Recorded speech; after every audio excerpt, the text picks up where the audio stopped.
Hi everyone, Steve here and welcome to the start of an epic journey. This is the first devlog of a game I'm working on. It's a tactics game where you control a group of mercenaries on procedurally generated islands in search of a legendary treasure. The working title of the game is GTFT, and I'll let you figure out what this means on your own. This video will be a short intro about the game and its base concepts. Then I'll do a quick tutorial on how I made the isometric grid movement possible, so let's get to it. GTFT is a tactics game set in a medieval fantasy world. Your job is to navigate a band of mercenaries through randomly generated islands in search of a treasure. If any member of your crew dies, they are gone forever, and if everyone on the team is dead, you've lost your run and you have to start it again. So yes, let's get this out of the way right now. It is a roguelite. If you want, you can call it medieval XCOM, but I'm doing a spin on the formula with a unique time mechanic and more roguelike elements. Since I'm early in the development of GTFT, a couple of these devlogs will also be tutorials on how I did some things.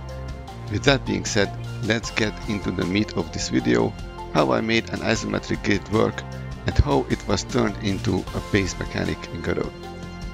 Okay, so the isometric grid was actually quite simple. In Godot you can quickly switch the mode of your time map from orthogonal to isometric and even a custom grid as well. Once I had the grid down and some tiles, it was time for a pathfinding algorithm. Fortunately, I was able to reuse the amazing code created by Heartbeast. Be sure to check out his video where he goes in depth about the code he wrote, but basically his code has everything I might be interested in.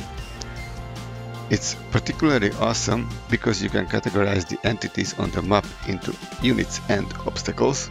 This enables me to create different behaviors based on the entity type on the grid. Once I had the grid down and had the algorithm in place, I was faced with another problem. I couldn't move my units on the grid even though I could get the tile I was clicking on. You could guess how important moving on a map is in a tactics game. Turns out the issue was that the unit have to be exactly on the grid point for the movement to work. After I snapped the units to the A-star path points, I was able to move them as I saw fit, with obstacle avoidance and unit avoidance as well. But now I was faced with a different issue. You see, what I like to do for the turns is each unit has an agility stat, and this determines how early it can start in the turn. Essentially, this will work the same way as the speed stat works in most RPGs. This agility stat also determines how many actions a unit can do in a turn. This means that if, let's say, an attack takes away 5 agility points, but you have 20, you can attack 4 times with the turn on that unit. To order the units based on their agility stats, I used a custom sort algorithm with the help of the amazing tutorials of GD Quest. After I had this done, I was able to move the fastest units first until the last one is done. Then the turn starts and we loop back to the beginning, and so on and so on. Obviously, so far this is the only team and there's no AI to fight against, but it's also coming soon. Thank you for joining this devlog of GTFT. I know this was short, but we will ramp up soon. In the next devlog, I will talk about how I managed to make different abilities for my units for them to use when it's their turn. Until then, have a good one. Bye!